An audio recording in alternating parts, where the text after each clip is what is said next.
Human metapneumo virus, HMPV virus అనేది క్రొత్తగా వచ్చిన వైరస్ ఏం కాదు. ఇది మిస్టీరియల్ వైరస్ అసలు కాదు, కరోనా లాంటి వైరస్ కూడా కాదు. ఇది 2001లోనే దీన్ని డిస్కవరీ చేశారు.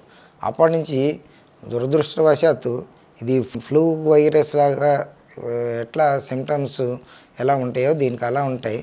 కానీ ఇంతవరకు దీనికి వ్యాక్సిన్ కూడా ఎవరు కనిపెట్టలేకపోవడం కొద్దిగా దురదృష్టకరం. అయినా కానీ ఇది మైల్డ్ నుంచి మోడరేట్ వరకు ఈ వ్యాధి ఎఫెక్ట్ ఉంటుంది. చిన్నపిల్లల్లో దీని ప్రభావం చాలా ఎక్కువగా ఉంటుంది. 6 నెలల నుంచి 12 నెలలు లోపు పిల్లలకి దీనివల్ల కొద్దిగా ఎక్కువ అస్వస్థతకు గురి అయ్యే అవకాశం ఉంది చిన్నపిల్లలు. ఆ తర్వాత 5 సంవత్సరాల్లో పిల్లలకి ఇది ఎక్కువగా ఎఫెక్ట్ ఇస్తుంది. ఇంకా చెప్పుకోవాల్సి వస్తే 65 సంవత్సరాలు దాటిన వృద్ధులకి, వయోవృద్ధులకి, ఇంకా ఇమ్యూనిటీ తక్కువగా ఉన్న వాళ్ళకి, అంటే హెచ్ఐవి ఉన్న వాళ్ళకి, కొద్దిగా లాంగ్ స్టాండింగ్ అన్కంట్రోల్డ్ డయాబెటీస్ ఉన్న వాళ్ళకి దీని మూలంగా ఎక్కువ ఇబ్బంది కలిగే అవకాశం ఉంది.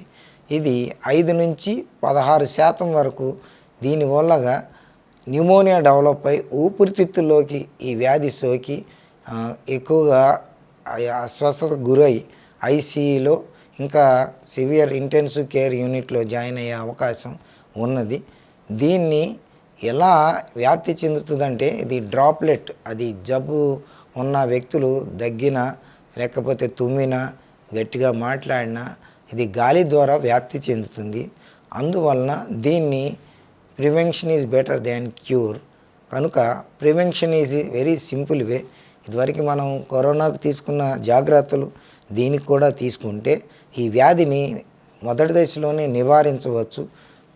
సరైన తగు చర్యలు అంటే hand wash, frequent hand wash, ఇదివరకు తీసుకున్నట్టుగా ఫేస్ మాస్క్స్, ఇంకా ఆ జబ్బు అస్వస్థతకు గురైన వాళ్ళని డైరెక్ట్గా కాంటాక్ట్ చేయకుండా వారికి దూరంగా ఉంటాం. ఇవి నివారణ పద్ధతులు మనం పాటించవలసినవి. ఇంకా ఈ వ్యాధి వచ్చిన వారికి సిమ్టమ్స్ ఎలా ఉంటాయంటే దగ్గు, ఆయాసం, జలుబు, తుమ్ములు, సోర్ థ్రోట్, అది గొంతు నొప్పి, సోర్ థ్రోటు, ఇంకా ఇల్నెస్ బాగా నీరసంగా ఉండటం, సరిగా ఆహారం తినలేకపోవటం, ఇలా ఇబ్బంది పడతారు.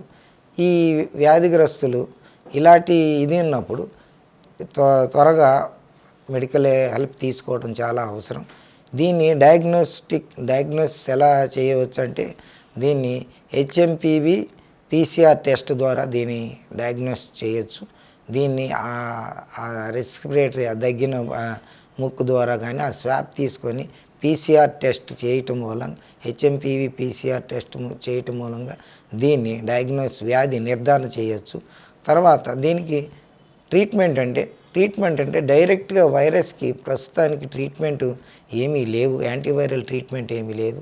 కావున ఇది వచ్చిన వాళ్ళు కొద్దిగా జాగ్రత్తగా ఉండి సపోర్టివ్ ట్రీట్మెంట్, ఒకలా ఆయాసం వచ్చినట్లయితే ఆక్సిజన్ సపోర్ట్ తీసుకోవటం, ఇంకా దానికి తోడు ఇతర ప్రాబ్లమ్స్ ఏమన్నా ఉంటే జలుబుకు తగ్గట్టుగా జలుబు యాంటీ కంజెస్టివ్స్ అవి తీసుకొని జలుబు నివారించుకోవటం, జలుబుని ఇది చేసుకోవటం, ఇంకా సపోర్టివ్ మెజర్స్ తీసుకొని వైద్యులు డాక్టర్ గారి దగ్గరికి వెళ్ళి త్వరితగతిన దీన్ని అశ్రద్ధ చేయకుండా మంచిగా తగు చర్యలు తీసుకుంటే ఈ కరోనాకు భయపడినంత అవసరం లేకుండా హెచ్ఎంపివిని వ్యాధిని అరికట్టవచ్చు, నివారించవచ్చు.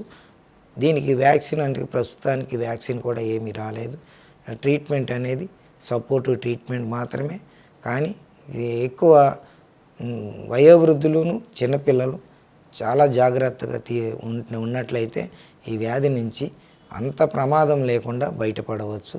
ఇది నడి వయసు వారికి, యవనస్తులకి సింపుల్గా ఫ్లూ లాగా వ్యాధి వ్యాప్తి చెందుతుంది. వారికి మైల్డ్ నుంచి మోడరేట్ వరకు చిన్నవి వచ్చి 5 నుంచి ఒక వారం రోజులలో తగ్గిపోతుంది. పెద్దవాళ్ళకైతే 7 నుంచి 10 రోజుల్లోపు తగ్గిపోతుంది. ఇంకా ఇల్నెస్ పెరిగిన కొద్దీ ఐసీయూ అడ్మిషన్స్ వరకు వెళ్ళొచ్చు. దీన్ని తగు జాగ్రత్తలు తీసుకుంటే దీన్ని నివారించవచ్చు.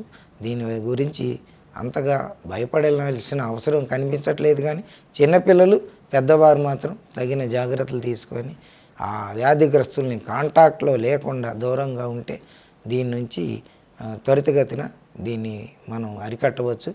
దేశం నుంచి దీన్ని మళ్ళీ మనం వ్యాప్తి చెందకుండా ఆపవచ్చు.